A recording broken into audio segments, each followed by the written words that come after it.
आज डिस्कशन तो करना है हमको थोड़ा, है ना।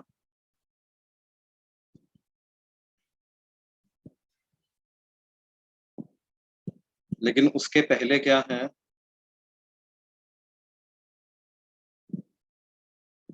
थोड़े से एक दो एग्जांपल में और तुम्हें करा देता हूँ इलेक्ट्रोस्टैटिक्स में।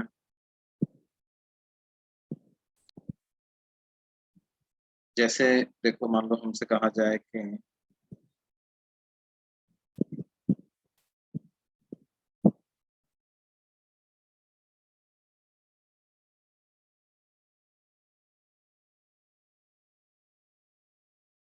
ये दोनों क्या हैं, कॉन्सेंट्रिक स्फेरिकल शेल्स, और these are concentric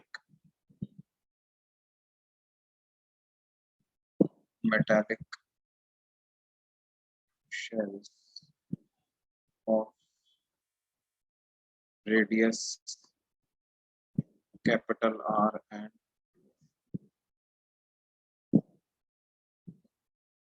एक की रेडियस है कैपिटल आर और एक की रेडियस है कितना, 2R।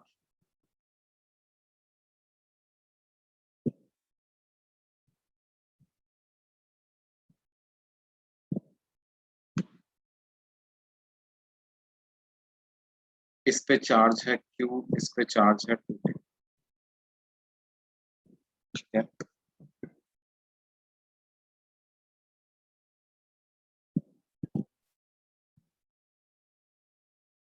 If the two spherical shells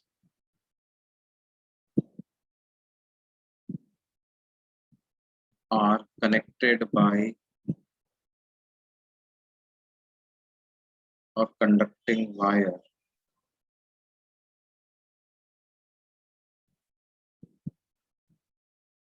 then find the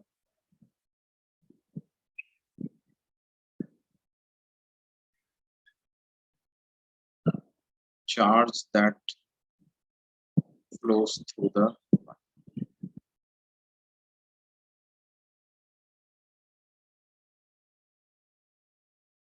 find the charge that flows through the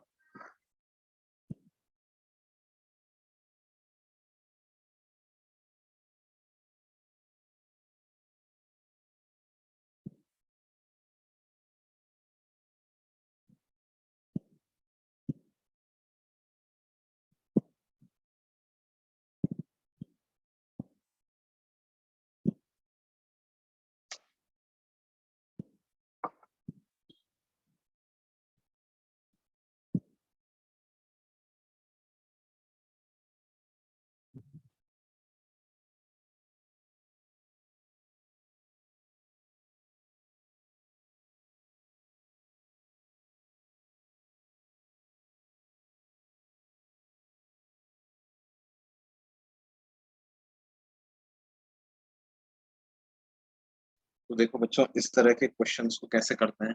concept तो वही है यहाँ पर भी कि चार्ज कब तक फ्लो करता रहेगा, जब तक कि दोनों का पोटेंशियल बराबर न हो जाए।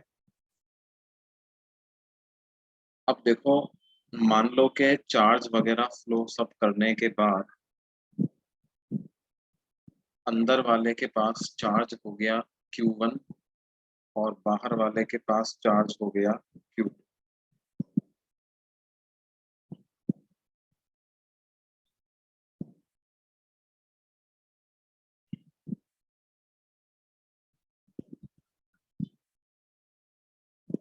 अंदर वाले के पास चार्ज हो गया Q1, बाहर वाले के पास चार्ज हो गया Q। क्या होना चाहिए, potential of inner sphere must be equal to potential of outer sphere. अब यहाँ पर क्या होगा, जब हम पोटेंशियल लिखेंगे तो एक स्फीयर का उसके खुद के वजह से ही नहीं होगा, बल्कि बाहर वाले की वजह से भी होगा। तो इनर वाले का पोटेंशियल खुद के चार्ज की वजह से, वो हो गया KQ1/R प्लस उसका पोटेंशियल बाहर वाले के चार्ज की वजह से, तो वो हो गया KQ2/2R।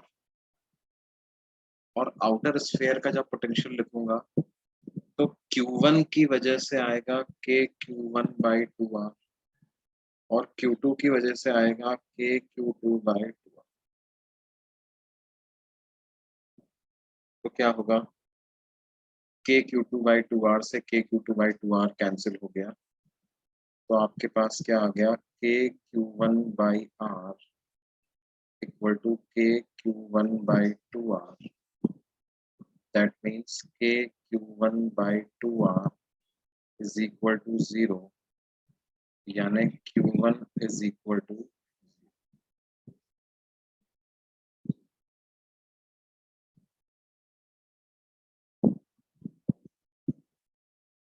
ये बात समझ में आती है। मतलब अल्टीमेटली अंदर वाले का पूरा चार्ज बाहर वाले को चला जाएगा।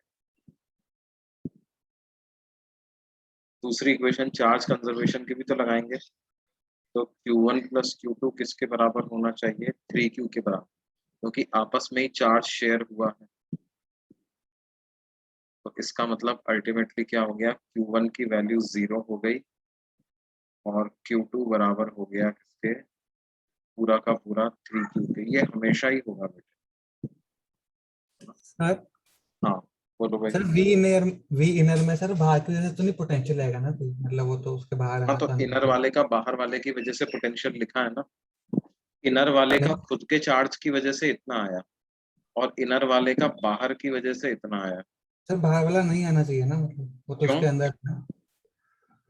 वो इलेक्ट्रिक फील्ड नहीं प्रोड्यूस करता, पोटेंशियल तो प्रोड्यूस करता है ना भाई। हाँ सर एक हॉलो स्फेयर के अंदर पोटेंशियल थोड़ी 0 होता समझा सर। है।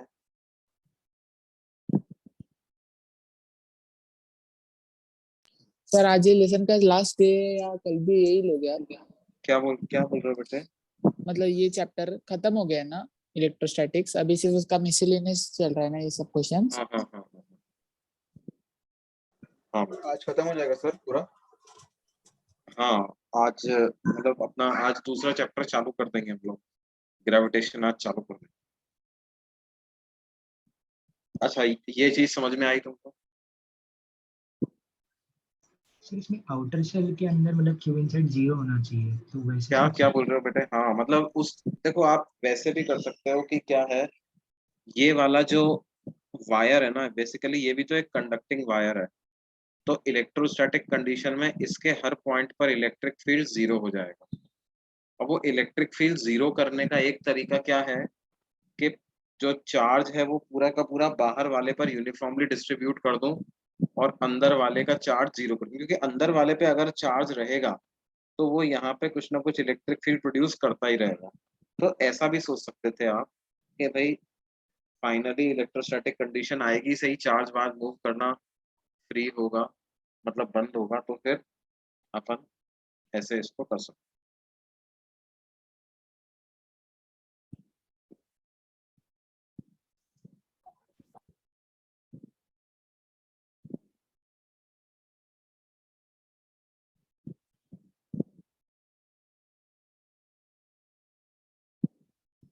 अच्छा और देखो, मान लो हमसे ये कहा जाए कि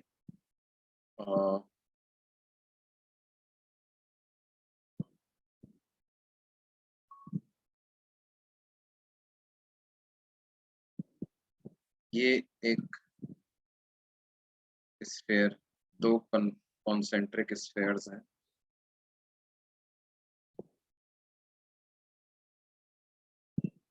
शेल्स हैं, है ना, concentric metallic shells having radius r1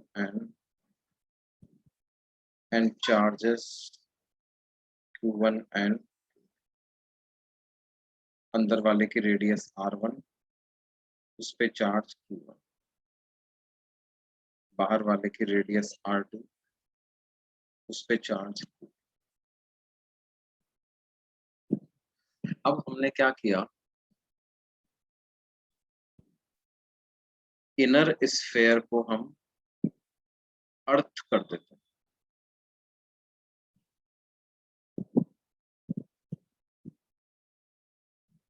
है ना, ये जो सिंबल मैंने बनाया हुआ है अभी अभी, ये वाला, इस सिंबल का मतलब क्या है, ग्राउंड, तार लेकर के ग्राउंड से कनेक्ट कर दिया।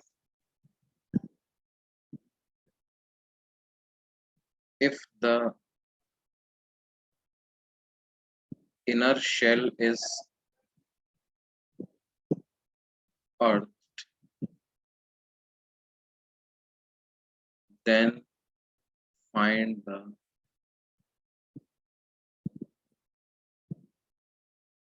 charges on both the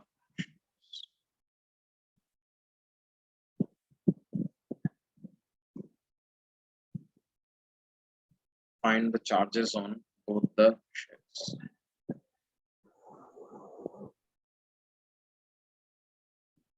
अब देखो बेटे, अर्थ क्या होता है, earth is also a very large conductor, earth is a very large conductor,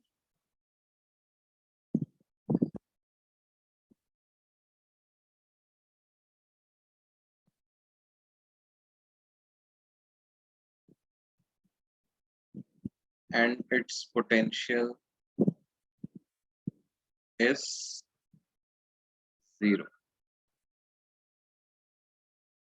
potential 0 के पीछे क्या लॉजिक है बेटे, पोटेंशियल 0 के पीछे लॉजिक है, देखो जनरली हम क्या कहते हैं कि जीरो पोटेंशियल किसको मानते हैं अपन, जो बहुत दूर एक पॉइंट होता है, इनफाइनाइटली लार्ज डिस्टेंस पे एक पॉइंट होता है, उस पॉइंट के पोटेंशियल को जीरो बोलते हैं, है ना। अब अर्थ एक कंडक्टर है तो उसके हर पॉइंट का पोटेंशियल बराबर होना चाहिए। तो आप क्या करो कि अर्थ, जैसे अपन यहाँ पे बैठे हैं और यहाँ से चलते चलते अर्थ की सरफेस के अलोंग बहुत दूर पहुंच जाए, तो उस बहुत दूर वाले पॉइंट का पोटेंशियल 0 है, बिकॉज यही मानते हैं अपन, वो हमारा अजम्पशन ही है। तो इसका मतलब क्या है कि हर पॉइंट का पोटेंशियल अर्थ के 0 ही होना चाहिए, because it is a conductor also. तो हम क्या बोल सकते हैं कि whenever any conductor is earth,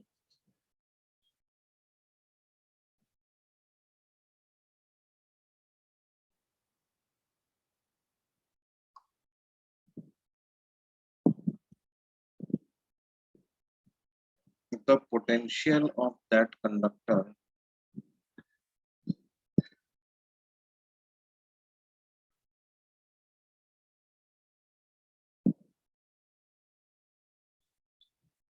will become equal to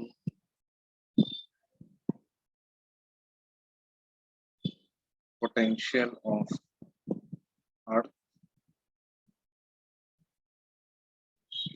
which is will become equal to potential of earth, जो कि कितना है, जो कि बराबर है 0।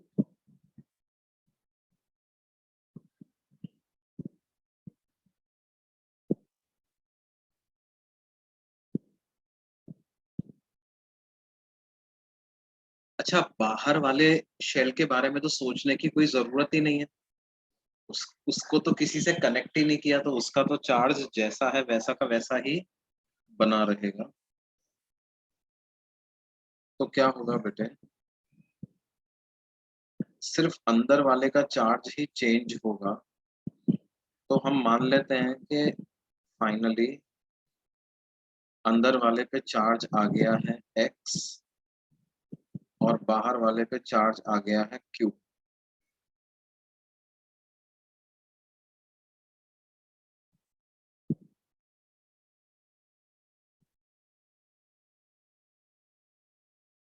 तो क्या है, हमें क्या करना है, पोटेंशियल ऑफ इनर स्फीयर को 0 कर देना।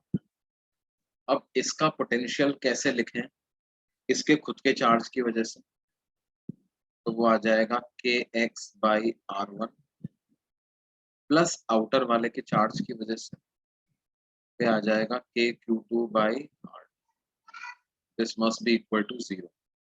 तो x की क्या वैल्यू आ जाएगी बेटे, minus R one by R two multiplied by, x की वैल्यू आ जाएगी minus R one by R two multiplied by two. क्या ये बात समझ में आती है बच्चों?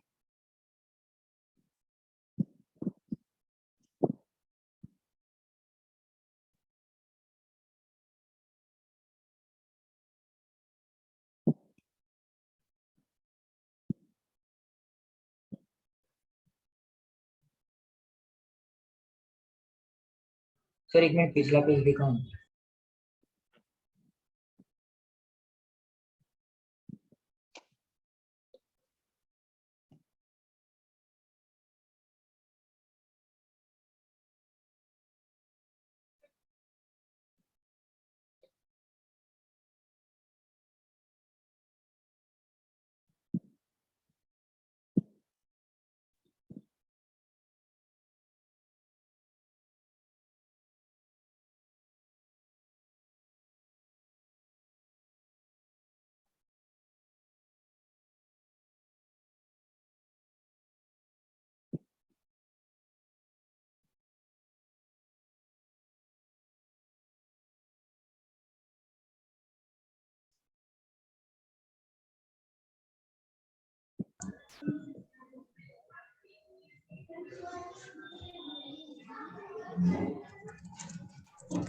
ये 0 कैसे होगा अंदर?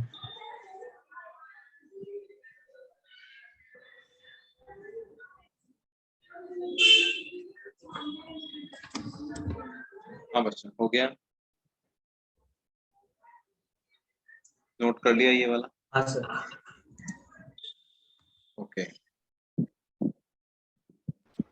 डाउट है। अब देखो, जैसे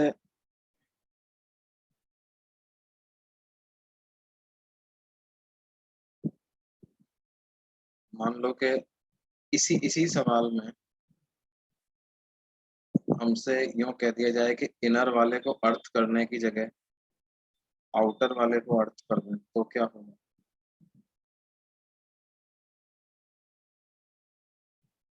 इसका चार्ज Q1 है, इसका Q2 है,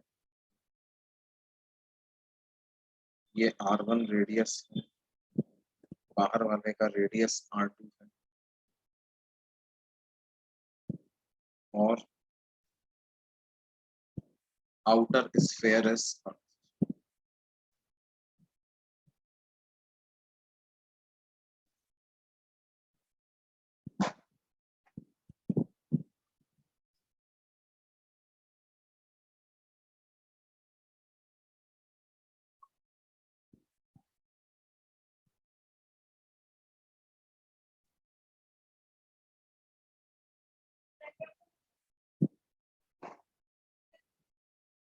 तो दोनों का पोटेंशियल 0 कर दें।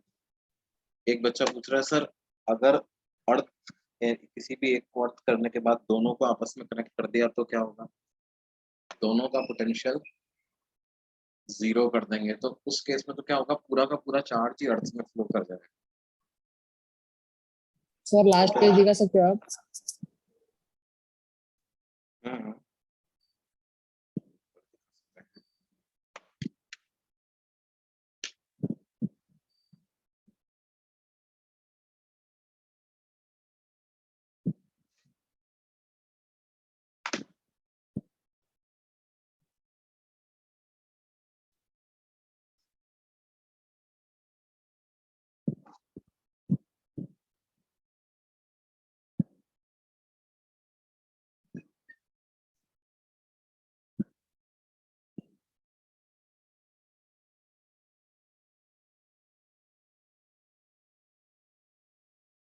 सर इसके पहले भी एक किया ना हम लोग ने।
क्या आया बच्चों?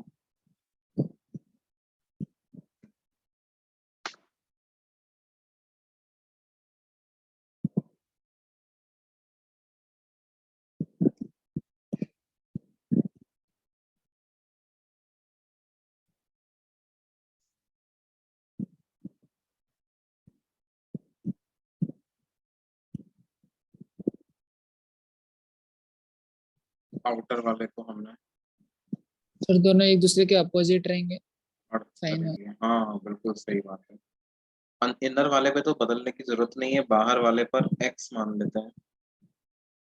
तो क्या हो जाएगा, बाहर वाले का पोटेंशियल को आप 0 कर दो तो KQ1/R2 plus KX/R2 this must be equal to 0, तो x equal to minus Q1 आ जाएगा, है ना।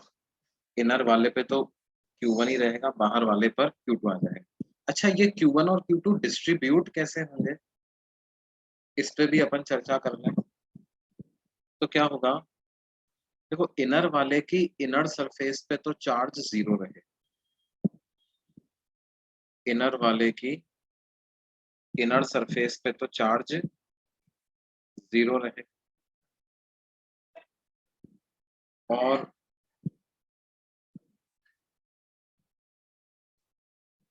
आउटर वाले की इनर सरफेस पे कितना मतलब ऐसा हो जाएगा, यहाँ चार्ज 0 और बाहर Q1, यहाँ Q1 है तो यहाँ माइनस Q1 और आउटर मोस्ट पे 0। यहाँ भी आमने सामने वाली फेसेस पर चार्ज बराबर होंगे, है ना। तो इस प्रकार से चार्ज डिस्ट्रीब्यूशन की बात है तो वो ऐसे हो। क्या ये बात समझ में आती है सर बच्चों? अगर अर्थ नहीं किया रहता तो जीरो नहीं रहता क्या आउटर सरफेस और इनर सरफेस पे?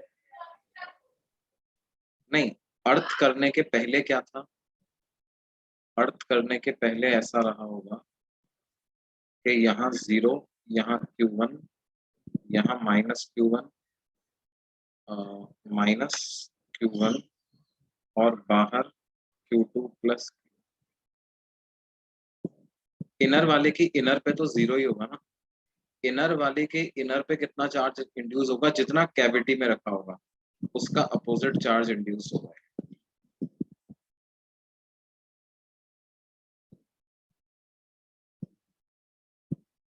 आई बात समझ में?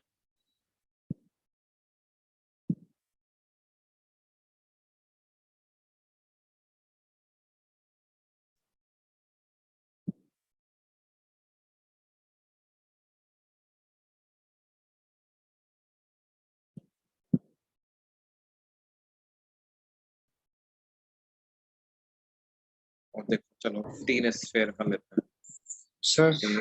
हाँ सर वो जो दूसरा वाला था मतलब अर्थ करने के बाद उसके इनर सरफेस पे -Q1 है तो आउटर सरफेस पे भी +Q1 हो जाएगा ना सर?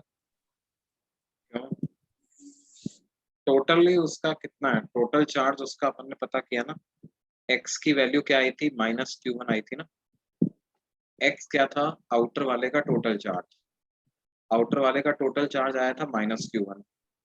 अब ये पूरा का पूरा किस पे आ गया, इनर सरफेस पे, तो बाहर वाले के जाने के लिए कोई चार्ज ही नहीं बचा। What is x? x is total charge on outer shell and total charge on outer shell must be -Q1 and that entire -Q1 must also appear on inner surface। तो बाहर वाले के लिए जाने के लिए कोई चार्ज ही नहीं बचा। Okay sir.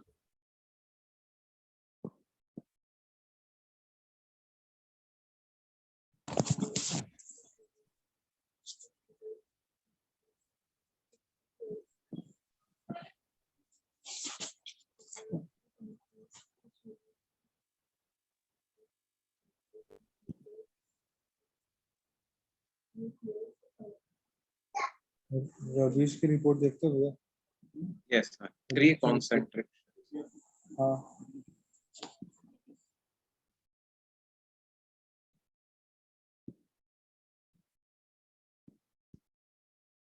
3 concentric metallic shells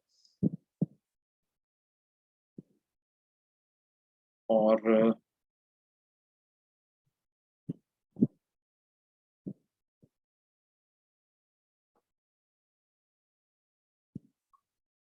मान लो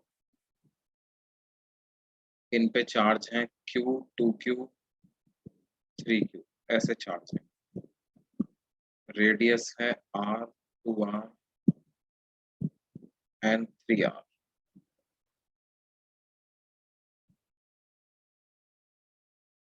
ठीक है, मिडिल शेल को मैंने अर्थ कर दिया।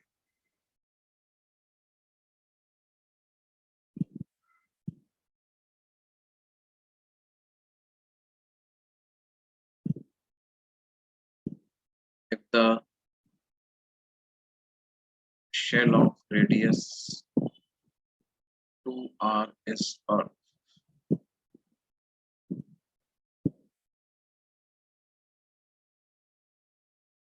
then find the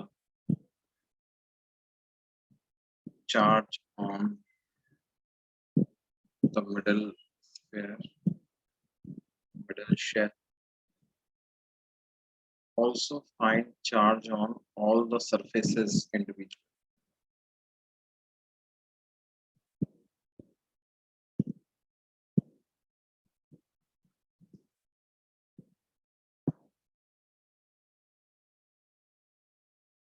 सारी सरफेसेस पर अलग अलग चार्ज पता करना हो तो वो कितना हो?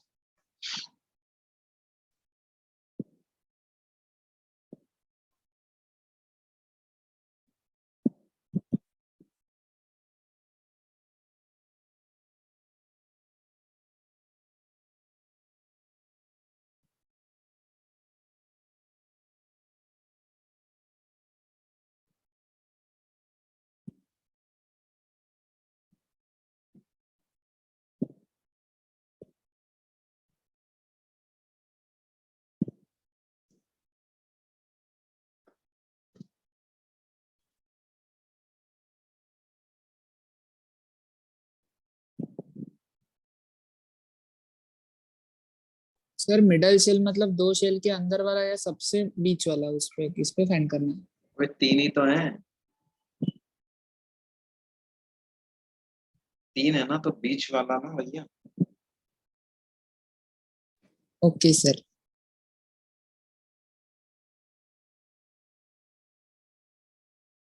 भाई जिसको हमने अर्थ किया ही नहीं उस उन पे चार्ज तो बदलेगा ही नहीं ना।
अरे वाह, इतने सारे लोगों का आंसर आ गया।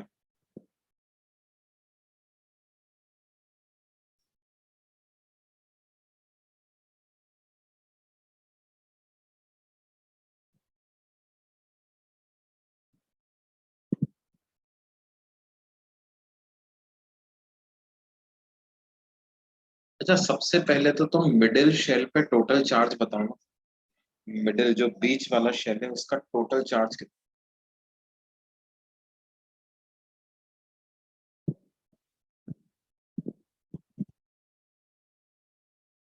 3 KQR/R।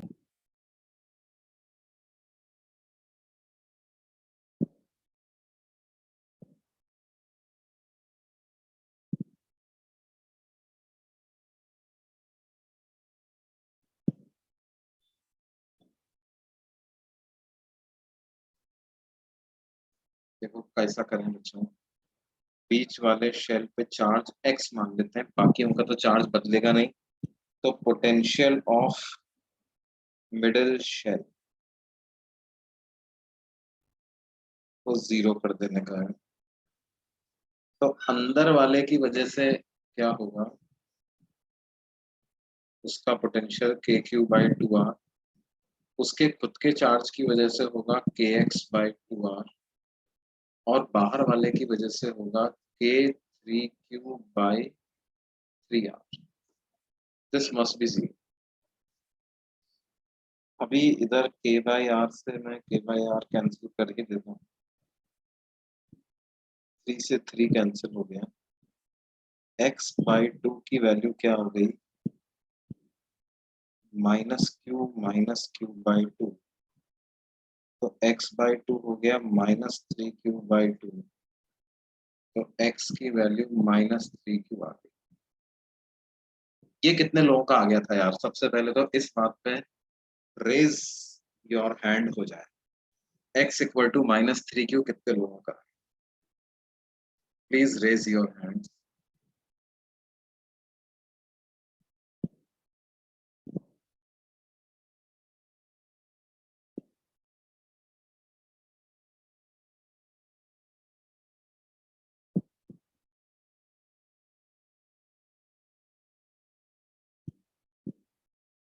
तीन हाथ उठे हैं अभी तक, 4।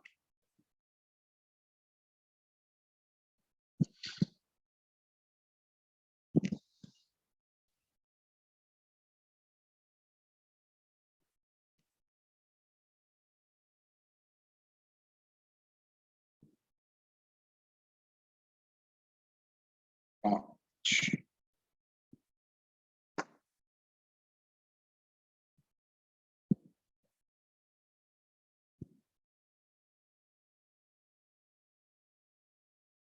बहुत नाइंसाफी है, बहुत नाइंसाफी है। सिर्फ 5।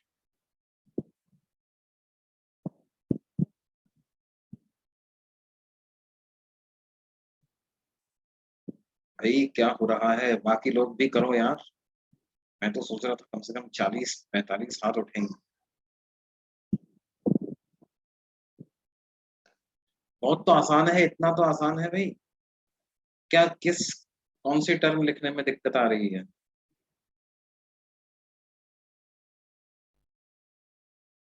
आर्य, आर्य पाटिल, तुम्हारा हुआ क्या बेटे?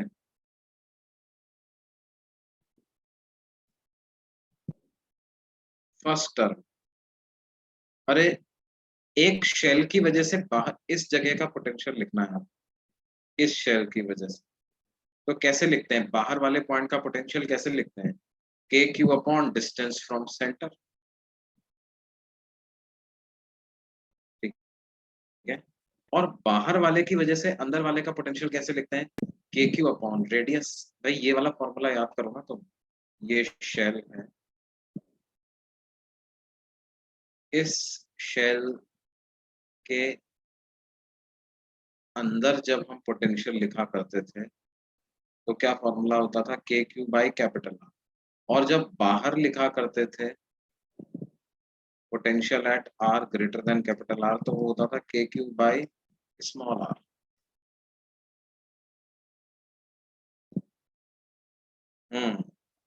तो आपको ये बात ध्यान रखनी है कि आप पोटेंशियल किसका लिखने वाले हैं, किसकी वजह से लिखने वाले हैं। मैं यहाँ पे किसी पॉइंट का पोटेंशियल लेकर के लिखना चाह रहा हूँ, इसकी वजह से लिखा, तो K Q by small R वाला फॉर्मूला यूज हुआ, क्योंकि for this innermost sphere the middle sphere lies outside, तो K Q by small R, what is the small r? Small r is 2 into capital R. And for the middle sphere you can use any formula, it will give you the same answer, क्योंकि boundary वाला point है, तो k 2q by 2r. Now for the outer sphere I want to write potential of the middle sphere. तो outer वाले की वजह से middle का पोटेंशियल लिखने जाएंगे तो क्या हो जाएगा? वो k उसका चार्ज अपॉन उसकी radius, so that is 3r. Yes. अब once we have calculated this charge -3q, अब इनको डिस्ट्रीब्यूट कर देते हैं, है ना? इस पे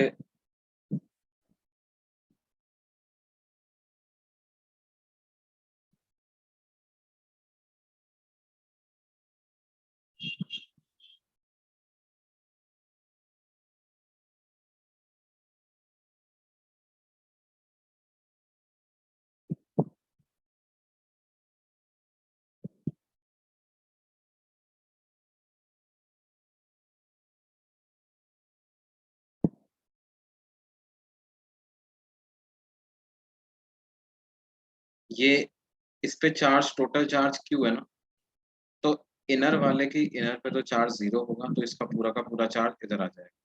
ये क्यू है तो इधर माइनस क्यू होगा, ये माइनस क्यू है तो बाहर वाले पे माइनस 2 क्यू आ जाएगा, यहाँ माइनस 2 क्यू है तो इधर प्लस 2 क्यू आ जाएगा, और टोटल चार्ज 3 क्यू होना चाहिए तो इधर क्यू आ जाएगा।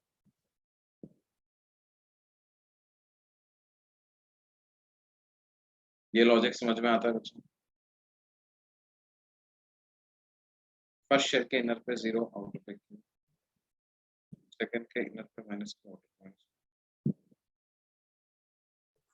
सर बिल्कुल सही। फाइनल वाले पे एक बच्चे ने साइड से बिल्कुल फर्क रहेगा। सिस्टमैटिक तरीके से आंसर दिया है, बहुत बढ़िया आंसर दिया है संजय ने, वेरी गुड। हाँ बोलो बेटे, फाइनल वाले का क्या हुआ? सर फाइनल वाले पे 3Q तो पहले ही से बाहर था, और ये 2Q इनर सरफेस का आ जाएगा, तो टोटल नहीं 5Q हो नहीं, जाएगा ना। 3Q बाहर नहीं था रे, कौन बोला बाहर था? 3Q टोटल था उसको। देख मैंने लिखा भी हुआ है ऐसे, बिल्कुल बाउंड्री पे लिखा हुआ है मैंने जानबूझ के, ताकि ये बात कोई ना कहे कि सर वो बाहर है। ये सब क्या है? These are total charges on this. शुरू में ओके पता है ये कैसे डिस्ट्रीब्यूटेड होंगे? शुरू में यहाँ होगा 0, यहाँ होगा Q, यहाँ होगा माइनस Q, यहाँ होगा 3Q, यहाँ होगा माइनस 3Q, और बाहर होगा 6Q। शुरू में इस तरह से डिस्ट्रीब्यूटेड। तो ये जो 3Q है वो बाहर वाले का टोटल चार्ज है, जो Q है वो इनर मोस्ट का टोटल चार्ज है। 2Q मिडिल शेल का पहले टोटल चार्ज था, अर्थ करने के बाद उसका टोटल चार्ज हो गया -3Q। अच्छा, अरे एक बात तो मैंने पूछी नहीं। आ, मुझे एक बात बताओ तो कि when middle shell was earth,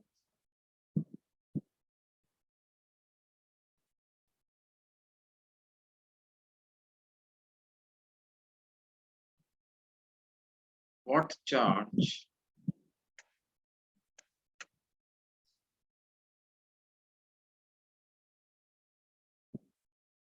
flows from middle earth to the from middle shell to the earth?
Five Q है ना? 5q charge flows from the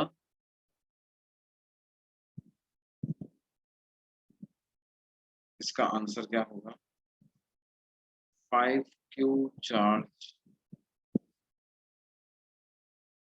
flows from middle shell to the 5q charge flows from middle shell to the, तो 2q था, 2q में से 5q चला गया तो कितना बचा? माइनस। आप ऐसे मान सकते हो 2q था, 2q में से x चला गया तो कितना बचा? -3q। तो x की क्या वैल्यू आ जाएगी? 5q equal to x।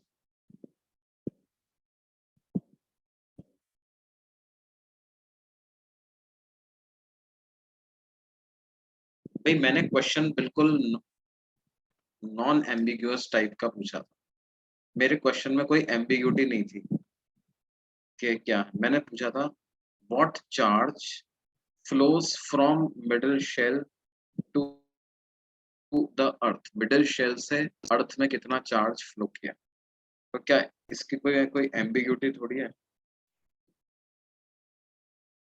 5q flow किया था माइनस, ये क्वेश्चन ऑब्जेक्टिव टाइप में ABCD आ जाएगा तो क्या आंसर लगाओगे तुम? तो बताओ।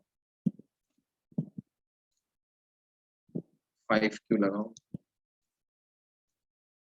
हाँ, अगर ये पूछा जाता अर्थ से मिडिल शेल पे कितना चार्ज आया, अर्थ से मिडिल चार्ज पे कितना फ्लो किया, तो वो -5q।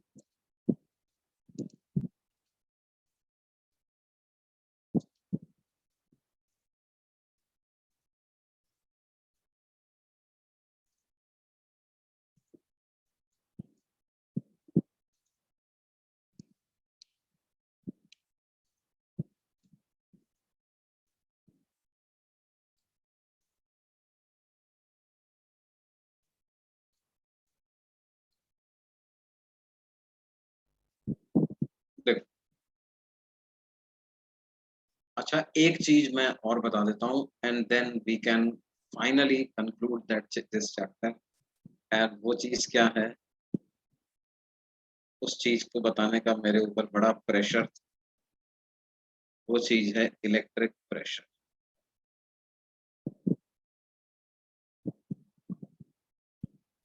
कहीं से भी जा सकता है ना, ऐसा नहीं है अपर सरफेस से जाता है,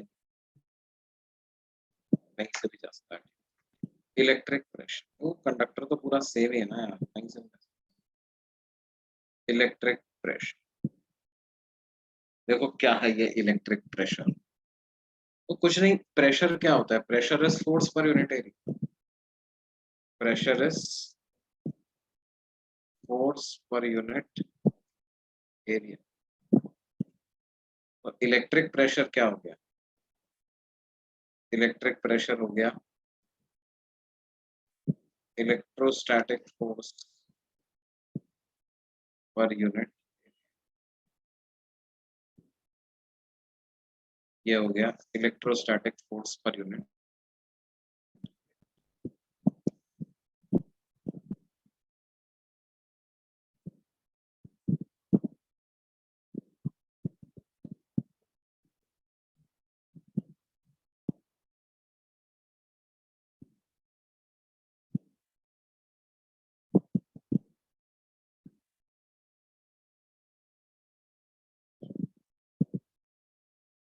देखो जैसे ये एक कंडक्टर है बच्चों,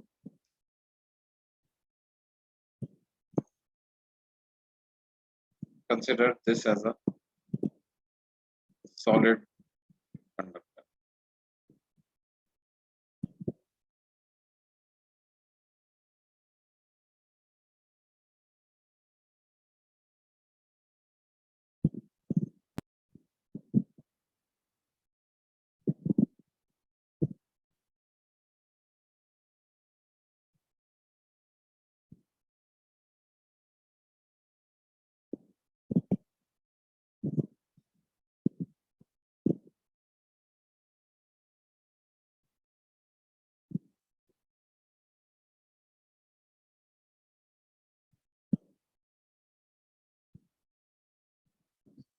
अब देखो क्या है कि मान लो इसके अलग अलग पॉइंट पर चार्ज डेंसिटी अलग अलग हो सकती है ना। यहाँ पर कुछ अलग चार्ज डेंसिटी हो सकती है, यहाँ कुछ अलग चार्ज डेंसिटी हो सकती है, यहाँ कुछ अलग charge density. That is possible, it can happen, और that charge density may be the result of some charges present outside this conductor. मान लो इस कंडक्टर के बाहर यहाँ पर कुछ Q1, यहाँ Q2, यहाँ -Q3, ये सब चार्ज इसको घेरे हुए हैं। कुछ अदृश्य चार्जेस भी हैं जो कि दिखाई नहीं दे रहे, उनकी वजह से क्या होगा, इसकी सरफेस के अलग अलग पॉइंट पर चार्ज डेंसिटी अलग अलग हो सकती है उसमें। कहीं पे नेगेटिव चार्ज डेंसिटी हो सकती है, कहीं पे पॉजिटिव हो सकती है। कोई एक पर्टिकुलर हिस्सा मैं इसका कंसिडर कर लेता हूँ, ऐसा छोटा सा एरिया इसका कंसिडर कर लिया मैंने, जहां पर चार्ज डेंसिटी है सिग्मा। ठीक है, व्हाट इज सिग्मा? ये मैंने पॉइंट कंसिडर किया P, तो sigma is localised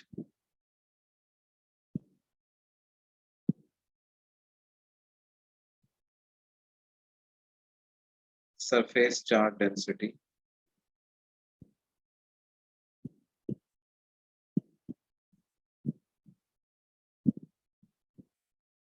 at point P. Localized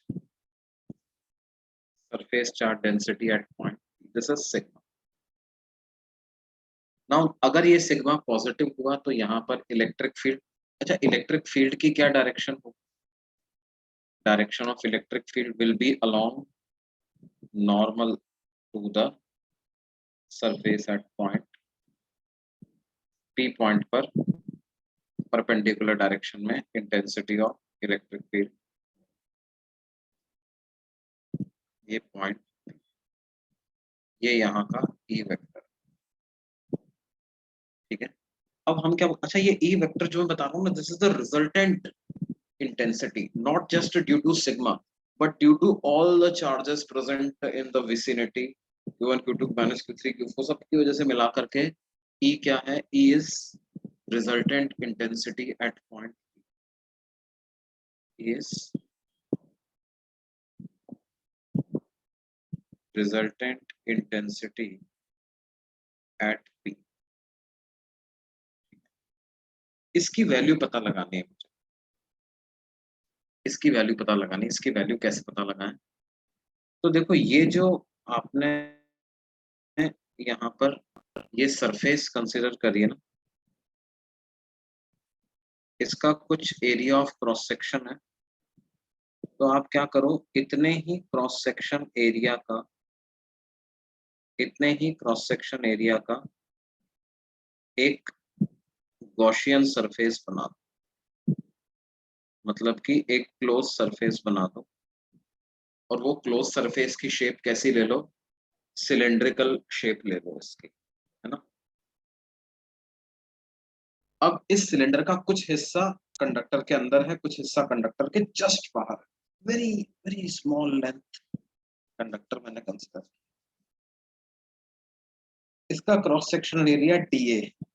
क्या मैं बोल सकता हूँ कि इलेक्ट्रिक फील्ड की जो डायरेक्शन होगी वो बाहर तो इस तरह की होगी, और अंदर तो इलेक्ट्रिक फील्ड जीरो ही हो जाएगा। कंडक्टर के अंदर तो इलेक्ट्रिक फील्ड जीरो। तो देखो, अगर इस सिलेंडर पे अपन गॉस लॉ अप्लाई करें, let us apply Gauss law on this cylinder, तो क्या लिखेंगे? E डॉट ds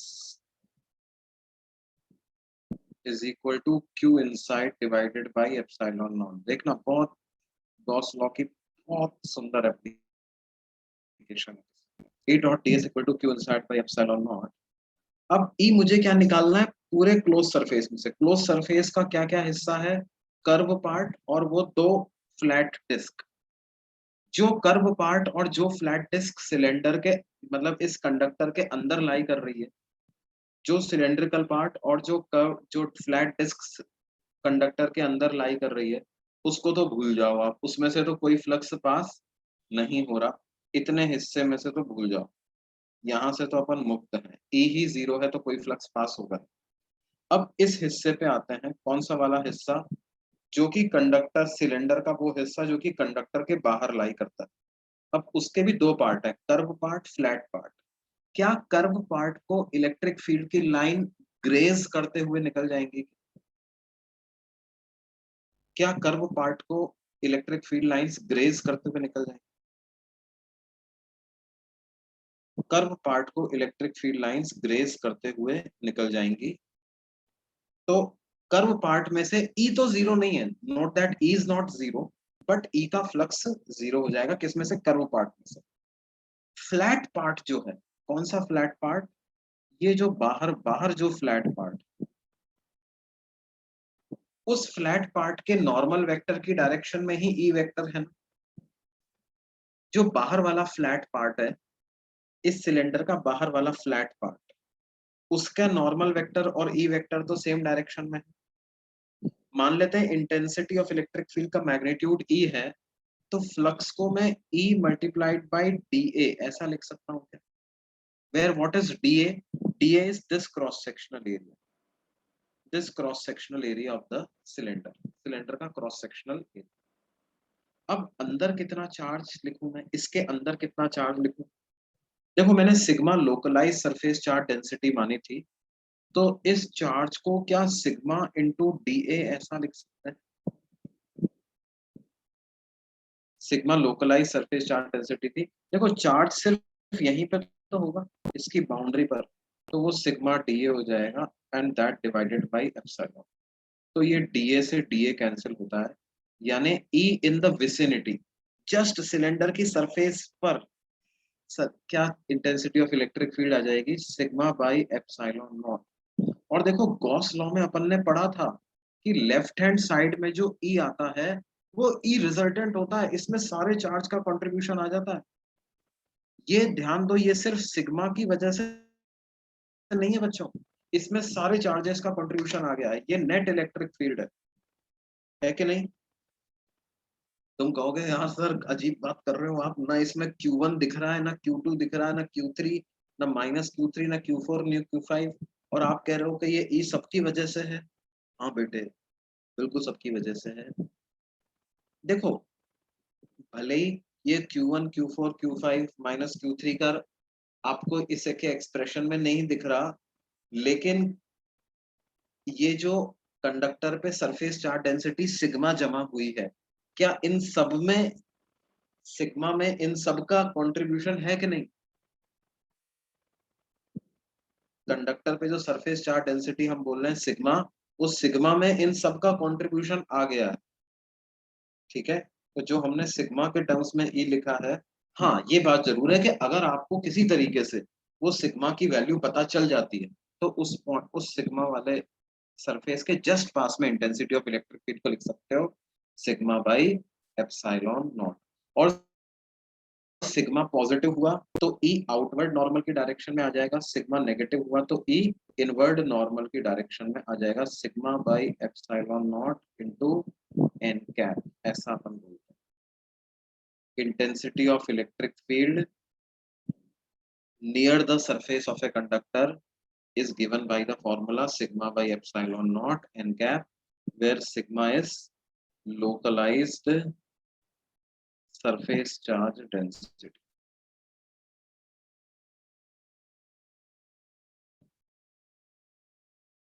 ठीक है।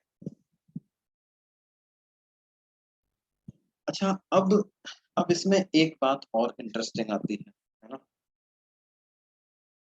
कि ये तो मैंने इलेक्ट्रिक फील्ड पता कर दिया। अब इस ये जो इलेक्ट्रिक फील्ड मैंने पता किया है,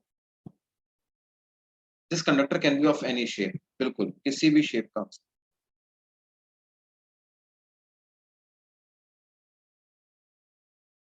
इसमें मैं क्या कहता हूं कि देखो ये जो छोटा सा सिग्मा है ना, ये जो छोटा सा सिग्मा है, ये जो छोटी सी सरफेस है, आपने यहाँ पे इलेक्ट्रिक फील्ड लिख दिया है, कितना है इलेक्ट्रिक फील्ड इस पॉइंट पर, सिग्मा बाई एप्सिलॉन नॉट। अब इसमें हम ये देखना चाहते हैं कि देखो इस इलेक्ट्रिक फील्ड को जनरेट करने में कंडक्टर का भी योगदान होगा, बाकी बाहर के चार्जेस का भी योगदान होगा, और ये वाली जो छोटी सी अपन ने एरिया कंसिडर किया था, इस एरिया का भी तो इस इलेक्ट्रिक फील्ड में कंट्रीब्यूशन होगा, है ना। तो अपन ये कैलकुलेट करना चाहते हैं कि बेसिकली मैं क्या करना चाहता हूँ कि ये जो सरफेस है ना, इस सरफेस पे मैं फोर्स लिखना चाहता हूँ। What is the force? DFS, force on surface of area dA having surface charge density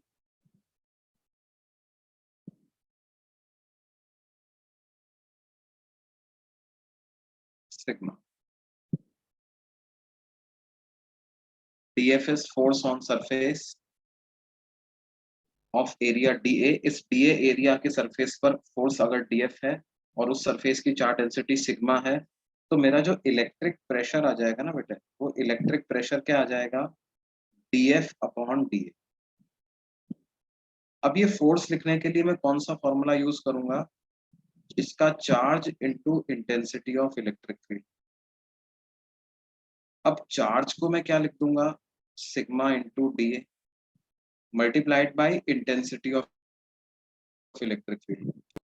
अब कई लोग कहेंगे अरे सर ई तो पता कर लिया अपन ने, ई तो अभी पता कर लिया है, ई तो है सिग्मा बाई एप्सिलॉन नॉट के बराबर, तो sigma square by epsilon naught answer आ जाएगा। लेकिन यहां तक तो सही था, ये दोनों स्टेप गलत है। मतलब I can not write E as sigma by epsilon naught. Why? Because in this sigma by epsilon naught, ये जो डीए एरिया है, ये डीए जो एरिया है जिसका कि चार्ज सिग्मा इंटू डीए के बराबर है, इसका भी इस इलेक्ट्रिक फील्ड में कंट्रीब्यूशन है। आप कहोगे अरे सर क्या बात कर रहे हो, यहाँ बड़े बड़े चार्ज रखे हुए हैं, पूरा कंडक्टर है, इस छोटे से पिद्दी से चार्ज का क्या कंट्रीब्यूशन है इसमें, नेग्लिजिबल ही आएगा वो तो। नहीं बेटे, ऐसा नहीं है। वो बोलते हैं ना कि अपनी गली में तो कुत्ता भी शेर होता है? तो बात क्या है कि हम यहाँ पर इसी की गली में बैठे हुए हैं। किसकी गली में? इस पॉइंट चार्ज, ये जो छोटा सा चार्ज है, इसके बिल्कुल पास में बैठे हुए हैं। तो इसके अब बिल्कुल पास में बैठे हुए हैं तो क्या है, इसका भले ही ये छोटा सा है लेकिन इसका इलेक्ट्रिक फील्ड छोटा सा नहीं, क्योंकि इलेक्ट्रिक फील्ड जब लिखते हैं तो डेनोमिनेटर में आर स्क्वायर आता है, तो आर भी बहुत छोटा है। तो इसकी वजह से भाई बांग्लादेश में खेलने जाते हैं तो बांग्लादेश की टीम भी स्ट्रांग बन जाती है। बांग्लादेश में तो बांग्लादेश की टीम भी तेज खेल के आती है ना। होम ग्राउंड में तो सभी अच्छा खेल लेते हैं, उसमें कोई बड़ी बात नहीं है। तो ये इसका होम ग्राउंड है, इसमें इसको आप हल्के में नहीं ले सकते हो। ये नहीं कह सकते कि अरे ये क्या इलेक्ट्रिक फील्ड प्रोड्यूस कर रहे हैं। ठीक है, तो अब कैसे पता लगाएं भाई? देखो जब अपन बोलते हैं कि एक चार्ज पे इलेक्ट्रिक फोर्स Q इंटू ई है, तो ई क्या होता है? इस चार्ज के अलावा जो चार्जेस हैं उनकी वजह से इलेक्ट्रिक फील्ड निकालते हैं, तब जाके इस पे फोर्स आता है। तो जब आप इस डीए पे फोर्स निकाल रहे हो, सिग्मा डीए चार्ज पे फोर्स निकाल रहे हो, तो ई में से वो हटाना पड़ेगा मेरे को, जो इसका खुद का कंट्रीब्यूशन है वो हटाना पड़ेगा। अब वो कंट्रीब्यूशन निकाले कैसे? अगेन बहुत ही शानदार लॉजिक है इसको कैलकुलेट करने के लिए। ठीक है, देखना क्या होता है। बिल्कुल लॉजिकली उसको डिड्यूस करते हैं। देखो लोगों ने कहा कि यार ऐसा करो, आप दो पॉइंट कंसीडर करो, एक इस सरफेस के जस्ट बाहर और एक इस सरफेस के जस्ट अंदर। 2 पॉइंट कंसिडर किए मैंने, एक इस सरफेस के जस्ट बाहर ये जो ओपनिंग है, और एक इस सरफेस के जस्ट अंदर। ठीक है, अब ये जो डीए है, इसकी वजह से ई दोनों जगह पर बराबर मैग्नीट्यूड का होगा, अपोजिट डायरेक्शन में होगा, ये हम बोल सकते हैं। तो यहाँ पर ई ड्यू टू डीए ऐसा होगा, और यहाँ पर ई ड्यू टू डीए ऐसा, इक्वल मैग्नीट्यूड का होगा और अपोजिट डायरेक्शन में। और जो रिमेनिंग चार्जेस है ना, रिमेनिंग चार्जेस, इसके अलावा जितने चार्जेस हैं, उन सब के लिए ये दोनों पॉइंट एक जैसे हैं। एक जैसे का मतलब भाई वो चार्ज तो इतने दूर हैं इससे कि उनको फर्क नहीं पड़ता कि आप इलेक्ट्रिक फील्ड यहाँ निकाल रहे हो कि यहाँ निकाल रहे हो। तो रिमेनिंग की वजह से जब इलेक्ट्रिक फील्ड देखोगे तो दोनों जगह पर सेम डायरेक्शन में होंगे। तो ई ड्यू टू रिमेनिंग जब मैं देखूंगा तो वो बाहर भी ऐसा होगा और अंदर भी ऐसा ही, मैग्नीट्यूड भी सेम और डायरेक्शन भी सेम, रिमेनिंग चार्जेस की वजह से, है ना भाई। जैसे बात यह है कि मान लो ये 2 चार्जेस हैं Q1 Q2 Q3 ऐसा, ठीक है, इनकी वजह से आप यहाँ इलेक्ट्रिक फील्ड लिखो या यहाँ इलेक्ट्रिक फील्ड लिखो, इन दोनों पॉइंट पर क्या इलेक्ट्रिक फील्ड सेम आएगा? इधर ब्लैक वाले पॉइंट पर इलेक्ट्रिक फील्ड लिखें या रेड वाले पॉइंट पर इलेक्ट्रिक फील्ड लिखें, Q1 Q2 Q3 की वजह से रेड और ब्लैक दोनों पॉइंट पर इलेक्ट्रिक फील्ड सेम आएगा कि नहीं आएगा?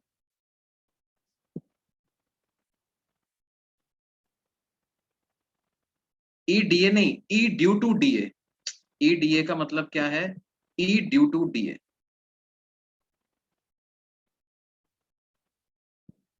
डीए की वजह से ई, रिमेनिंग की वजह से ई, समझा? तो अब क्या है, अब अंदर देखो, अंदर इस सरफेस के जस्ट अंदर क्या ई नेट 0 होना चाहिए? अंदर ई नेट 0 है, inside the conductor E net 0 है। इसका मतलब क्या पता चल गया कि ई डीए और ई ड्यू टू रिमेनिंग ये बराबर है। तो इसका मतलब बाहर अगर मैं देख, और अच्छा बाहर क्या है, बाहर अगर लिखूंगा तो E due to dA plus E due to remaining कितना है? सिग्मा बाई एप्सिलॉन नॉट, और ई ड्यू टू डीए और ई ड्यू टू रिमेनिंग बराबर भी है, तो 2 times E due to remaining कितना आ गया? Sigma by epsilon naught. तो ई ड्यू टू रिमेनिंग की क्या वैल्यू आ गई बच्चों? सिग्मा बाई 2 एप्सिलॉन नॉट, है ना। और यहाँ पर जो मुझे इलेक्ट्रिक फील्ड इंटेंसिटी लिखनी चाहिए वो ई ड्यू टू रिमेनिंग ही लिखनी चाहिए, ई ड्यू टू रिमेनिंग ही लिखनी चाहिए। तो वो आ जाएगा sigma into sigma by 2 epsilon naught, यानी sigma square by 2 epsilon.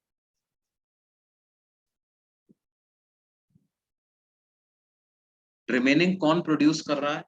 Remaining इस डीए चार्ज के अलावा जो भी चार्जेस हैं, है ना, जैसे पिछले पेज पे मैंने बताया था ना, ये कुछ पॉइंट चार्ज रखे हुए हैं बाहर, ठीक है। इन चार्जेस पे कंडक्टर के भी तो अलग अलग जगह पर चार्ज डेंसिटी अलग अलग हो सकती है, ठीक है, ये हो सकते हैं, कोई भी हो सकता है, ठीक है। तो रिमेनिंग क्या है? उस सरफेस पर जिस पे आप फोर्स निकाल रहे हो उस पे कुछ चार्ज है, उस चार्ज के अलावा सबका कंट्रीब्यूशन मैंने ई ड्यू टू रिमेनिंग मान लिया, क्योंकि सबका फोर्स लेना पड़ेगा, उसके अलावा सबका फोर्स लेना पड़ेगा।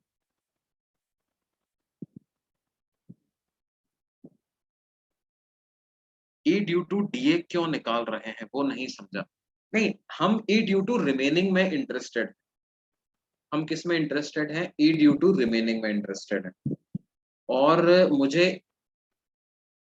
ई ड्यू टू ई टोटल पता है, मुझे ये पता है ई टोटल अंदर 0 है, बाहर सिग्मा बाई एप्सिलॉन नॉट है, and I am interested in E due to remaining. तो मैंने उसका क्या तरीका अपनाया कि भाई टोटल किसके बराबर होगा, दो ही तरह के चार्जेस हैं, या तो डीए या रिमेनिंग। तो टोटल में से डीए का कंट्रीब्यूशन हटा देंगे तो रिमेनिंग आ जाएगा, और रिमेनिंग आएगा तभी तो फोर्स कैलकुलेट करें। देखो एक बच्चा पूछ रहा है sir E due to DA E due to remaining के बराबर कैसे आया। देखो ई इनसाइड जीरो है ना, ई इनसाइड जीरो है कि नहीं,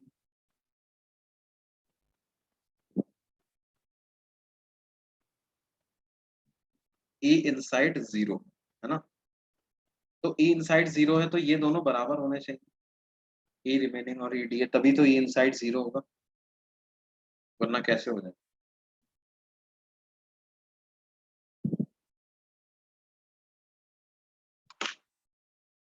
अच्छा तुम पूछ रहे हो डीए का कंट्रीब्यूशन हटाई क्यों रहे हैं, अरे यार एक चार्ज कभी खुद पे फोर्स लगा सकता है क्या। यस यस, बिल्कुल बिल्कुल सही बात तुमने पकड़ी है कि इसमें क्या हो होगा, एक जो डीए चार्ज है वो रिमेनिंग के बराबर का इलेक्ट्रिक फील्ड प्रोड्यूस कर रहा है, वो चार्ज जो है वो क्या कर रहा है, रिमेनिंग के बराबर का इलेक्ट्रिक फील्ड प्रोड्यूस कर रहा है।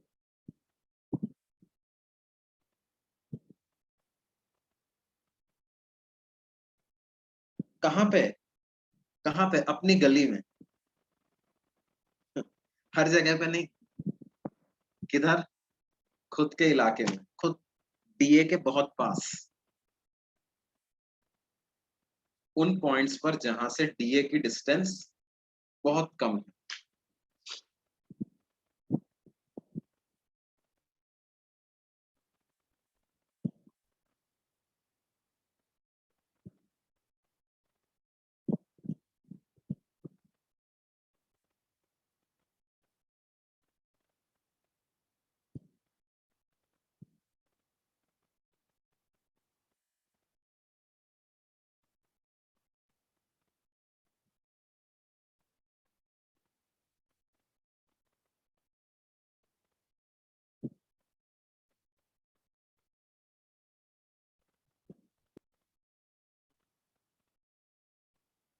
हाँ बेटा ये बात समझ में आई।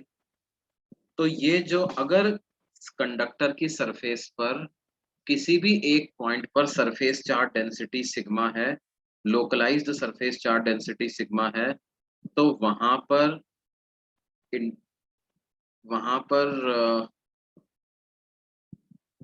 वहां पर क्या होगा, सरफेस चार्ज डेंसिटी सिग्मा है तो वहां पर इलेक्ट्रिक प्रेशर कितना होगा, सिग्मा स्क्वायर बाई 2 एप्सिलॉन।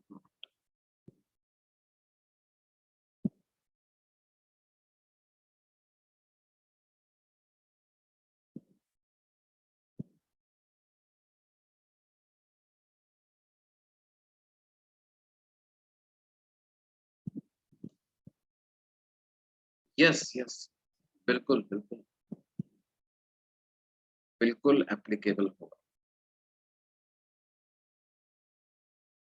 किसी भी कंडक्टर होना चाहिए, कैसा होना चाहिए, कंडक्टर होना चाहिए, कंडक्टर के लिए कहा है,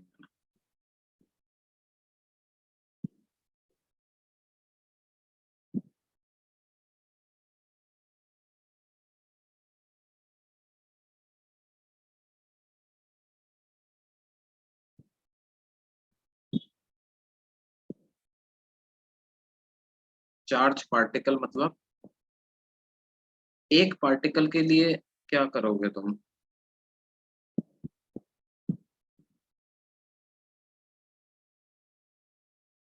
उसके लिए फोर्स पर यूनिट एरिया का कोई क्या मतलब है यार, उसके लिए कुछ, एक पार्टिकल के लिए इलेक्ट्रिक प्रेशर क्या मतलब, कोई मतलब नहीं, ठीक है।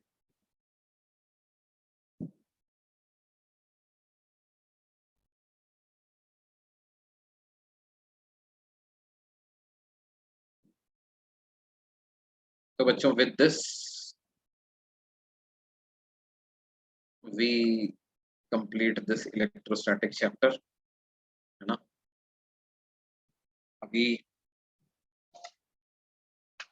अब देखो, हम अब क्या है, ग्रेविटेशन के बारे में मैं थोड़ा तुमको इंट्रोडक्शन दे देता हूँ, ठीक है।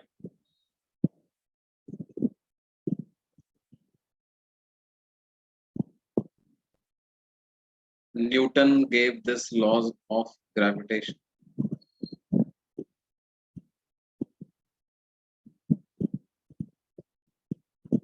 Newton's law of gravitation. ये क्या है भाई?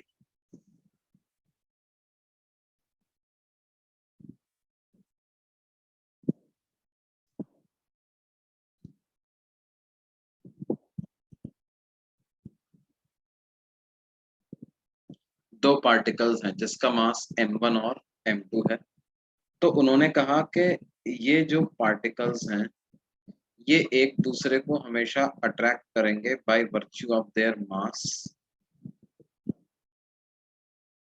ठीक है, and they will always exert force on each other which is of attractive nature towards each other along the line joining them, and if r is the separation between these masses, तो जो force ये एक दूसरे पे लगाएंगे उसका magnitude होगा g m1 m2 by r square, where g is universal constant of gravitation.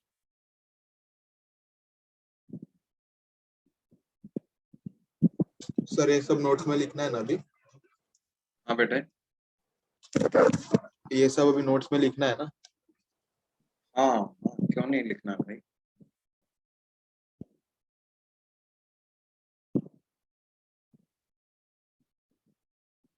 ठीक है, g की वैल्यू होती है 6.67 इंटू 10⁻⁻11 न्यूटन मीटर स्क्वायर पर किलोग्राम स्क्वायर, या इसको 20/3 भी लिख देते हैं approximately.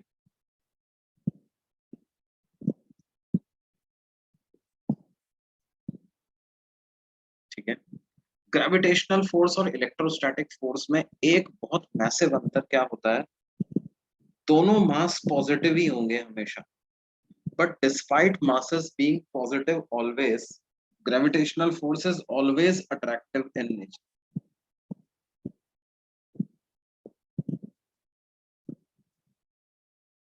Gravitational force is always attractive in nature.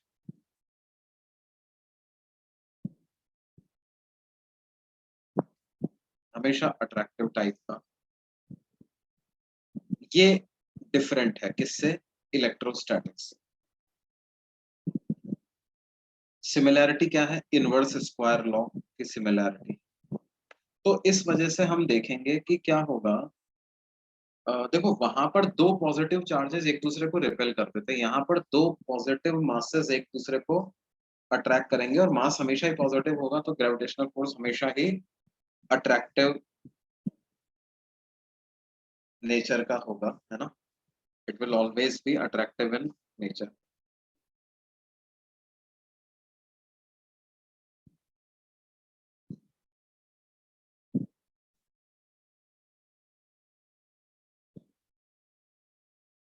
अब इसकी वजह से क्या होगा कि जो हम यहाँ पर भी वही सारी फिजिकल क्वांटिटीज डिफाइन करेंगे जो इलेक्ट्रोस्टैटिक्स में डिफाइन करते थे। क्या, जैसे इलेक्ट्रोस्टैटिक्स में डिफाइन करते थे electric field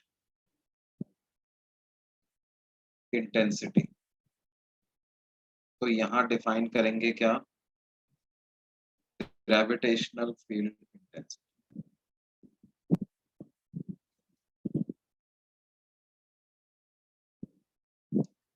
electric field intensity का क्या फॉर्मूला होता था, इलेक्ट्रोस्टैटिक फोर्स अपॉन चार्ज। उसी तरह से ग्रेविटेशनल फील्ड इंटेंसिटी का क्या फॉर्मूला होगा, ग्रेविटेशनल फोर्स अपॉन मास। ठीक है, ग्रेविटेशनल फोर्स को आप इंटेंसिटी के टर्म्स में मास इनटू इंटेंसिटी ऐसा लिख सकते हैं।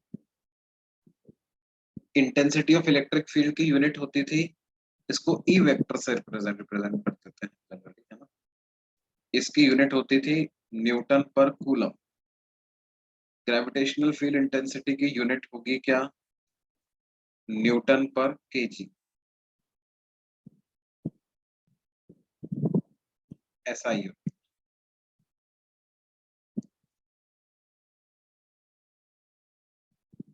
ठीक है। एक पॉइंट चार्ज की वजह से r डिस्टेंस पर इंटेंसिटी ऑफ इलेक्ट्रिक फील्ड लिखते थे। अगर पॉजिटिव चार्ज होता था तो अवे फ्रॉम इटसेल्फ होती थी kq/r²। लेकिन जब एक पॉइंट मास की वजह से आप इंटेंसिटी ऑफ ग्रेविटेशनल फील्ड लिखोगे तो मैग्नीट्यूड तो उसका gm/r² आएगा, लेकिन डायरेक्शन उसकी इनवर्ड आएगी। देखो मास पॉजिटिव है तो force and I vector will be in same direction. Gravitational force and intensity will be in same direction, ठीक है। तो फोर्स पर यूनिट मास है ना, इंटेंसिटी ऑफ ग्रेविटेशनल फील्ड क्या है? फोर्स पर 1 किलोग्राम पे लगने वाला फोर्स इज इंटेंसिटी। तो 1 किलोग्राम पार्टिकल यहाँ पे लाके रखोगे तो उसको कैपिटल एम अट्रैक्ट ही करेगा ना, तो इस तरह से इंटेंसिटी हो जाएगी। वहां भी सुपरपोजिशन प्रिंसिपल यूज कर सकते थे।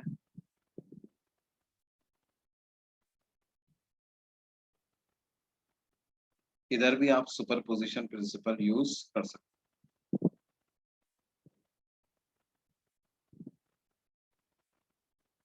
मतलब 2 से ज्यादा 3-4 चार्जेस हैं, किसी भी एक पे नेट फोर्स निकालना है तो क्या करेंगे? सबके चार्जेस का सब मासेस का फोर्स ऐड कर देंगे। इलेक्ट्रिक फील्ड इंटेंसिटी में भी आप सुपरपोजिशन का प्रिंसिपल यूज कर सकते हो। जैसे क्या है, कई सारे मासेस हैं m1 m2 m3, इनकी वजह से किसी पॉइंट पर आपको इंटेंसिटी पता लगानी है तो gm1/r1², gm2/r2², gm3/r3²। इन सारी इंटेंसिटीज को वेक्टोरली ऐड कर दो तो आपके पास रिजल्टेंट ग्रेविटेशनल फील्ड इंटेंसिटी मिल जाएगी, है ना। जो फॉर्मूले वहां आपने इंटेंसिटी के डिराइव किए थे वही आप यहाँ भी डिराइव कर सकते हो। जैसे आपको क्या करना है, एक रिंग है m मास की, r रेडियस की, इससे x डिस्टेंस पर आपको इंटेंसिटी लिखनी है। तो इंटेंसिटी ऑफ ग्रेविटेशनल फील्ड का क्या फॉर्मूला होगा? gmx/r² + x² की पावर 3। k को रिप्लेस कर दो g से। वहां फॉर्मूला होता था kqx/r² + x² की पावर 3/2। यहाँ हो जाएगा gmx/r² + x² की पावर 3/2। एक इनफाइनाइटली लॉन्ग वायर,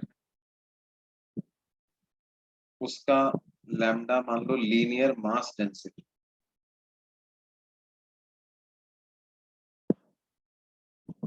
तो उसकी वजह से इंटेंसिटी ऑफ ग्रेविटेशनल फील्ड क्या होगा? 2g λ/r। वो डायरेक्शन इनवर्ड होगी, बस ये ध्यान हमें रखना है। ये पॉजिटिव मास अपनी तरफ ग्रेविटेशनल फील्ड इंटेंसिटी प्रोड्यूस करता है। हॉलो स्फीयर, सॉलिड स्फीयर, सबके वैसे के वैसे ही फॉर्मूले यहाँ पर बनते चले जाएंगे। हॉलो स्फीयर की वजह से लिखना है तो अंदर इंटेंसिटी 0, बाहर इंटेंसिटी gm/r²। सॉलिड स्फीयर की वजह से लिखना है अंदर इंटेंसिटी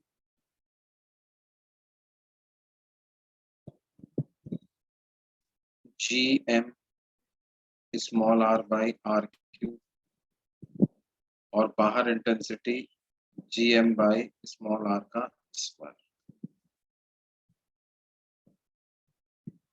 बिल्कुल बिल्कुल बिल्कुल। बड़े ऑब्जेक्ट्स भी ग्रेविटी शो करेंगे ये जो, लेकिन वो एक्चुअली में क्या होता है, ग्रेविटेशनल फोर्स जो होता है ये बहुत वीक होता है in comparison to electrostatic force. Gravitational force is very week.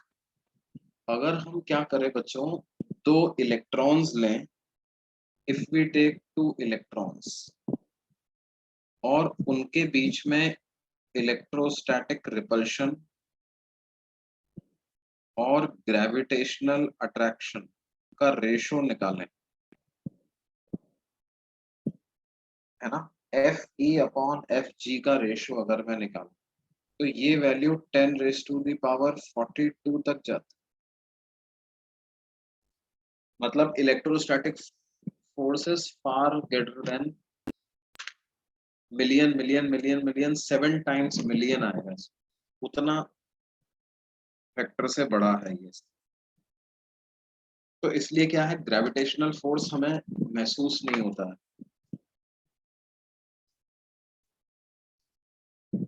छोटे ऑब्जेक्ट का फील नहीं होता है। To feel gravitational force you need a really massive object like earth, like sun, है ना। बड़े ऑब्जेक्ट्स का ही ग्रेविटेशनल फोर्स फील होता है। Earth is considered as a solid sphere. Earth बिल्कुल हॉलो स्फीयर नहीं है भाई, earth is a solid sphere for gravitational force, है ना। ग्रेविटेशनल फोर्स में क्या होता है, मास आता है, तो मास तो हर जगह है ना अर्थ के। अर्थ ऐसा थोड़ी कि अपन अर्थ, अर्थ में ऐसा होता है क्या कि गड्ढा खोदे तो सीधा बिल्कुल थोड़ी देर के बाद हॉलो, सीधा इंडिया से गड्ढा खोदा टक टक टक टक अमेरिका में पहुंच गया। थोड़ी बीच बीच में बिल्कुल लेयर रहता है। मास निकलता ही जाता है ना। अर्थ में पढ़ते हो ना तुम ज्योग्राफी में, कोर होता है, कोर में बहुत सारा मेटल मॉल्टन स्टेट में अर्थ में पड़ा हुआ है।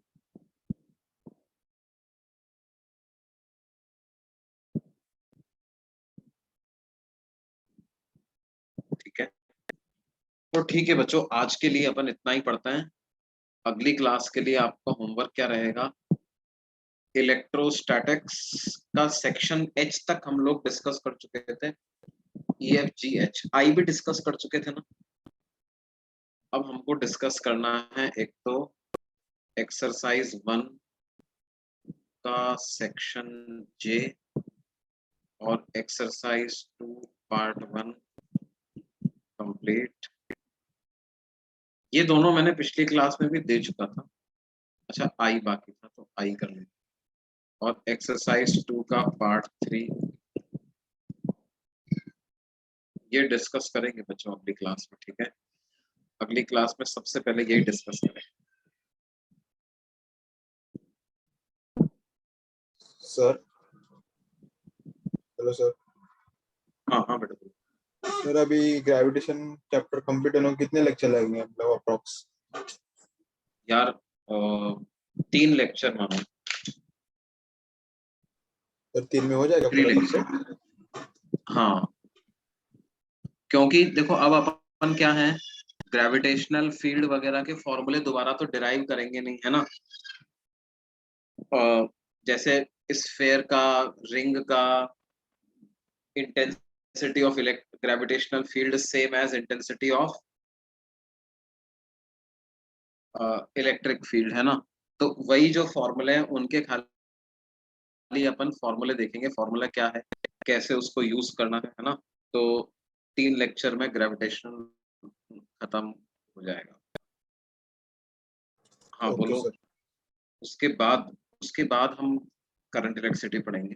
यू हैड सेड दिस, बाहर वाली energy is equal to self energy of hollow sphere. What this means, देखो इसका मतलब ये है भाई, हमने पोटेंशियल एनर्जी को इलेक्ट्रिक फील्ड से रिलेट किया था ना। हमने कहा था कि पोटेंशियल एनर्जी लिखना हो किसी चार्ज कॉन्फ़िगरेशन का, तो वो चार्ज कॉन्फ़िगरेशन का कुछ इलेक्ट्रिक फील्ड होगा। उस इलेक्ट्रिक फील्ड को half epsilon naught E square d V करके इंटीग्रेट कर दोगे तो भी आपके पास पोटेंशियल एनर्जी आ जाती है।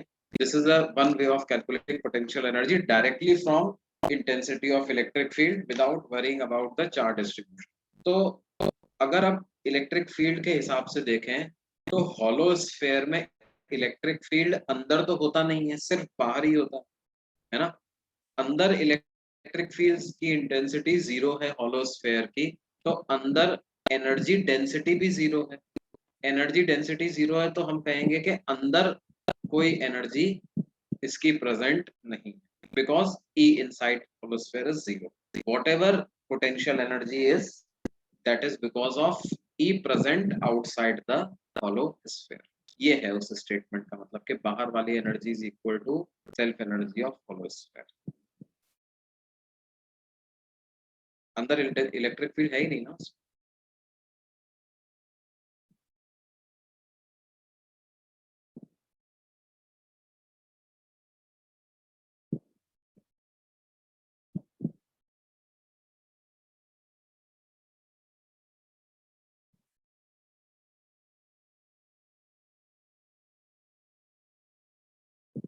एनर्जी आउटसाइड सॉलिड स्फीयर, हाँ देखो सॉलिड स्फीयर के बाहर वाला जो रीजन है उसमें जब आप इलेक्ट्रिक फील्ड इंटेंसिटी लिखने जाओगे तो वो इंटेंसिटी का एक्सप्रेशन एग्जैक्टली हॉलो स्फीयर जैसा ही आएगा कि नहीं आएगा।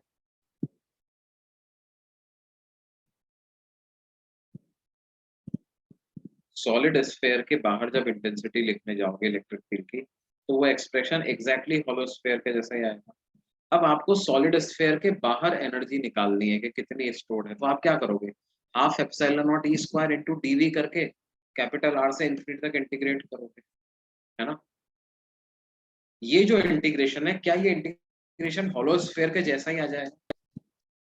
अब ये इंटीग्रेशन अगर हॉलो स्फीयर के जैसा ही आ जाएगा, वो इंटीग्रेशन क्या आता है, के क्यू स्क्वायर बाई 2r ही तो आता है हॉलो स्फीयर, है ना। तो वो मतलब था, उसको दोबारा मतलब इंटीग्रेट नहीं किया हमने, ये कह दिया कि अरे यार ये इलेक्ट्रिक फील्ड तो हॉलो वाला जैसा ही है तो इंटीग्रेशन वही आएगा जो हॉलो में आया। ठीक है बच्चों, इलेक्ट्रोस्टैटिक्स समझ में आया भाई सबको, फील आई इलेक्ट्रोस्टैटिक्स की कि नहीं आई। Yes sir. ओके, इसके और शीट डिस्कस करेंगे तो और हमारा थोड़ा पक्का हो जाएगा, है ना।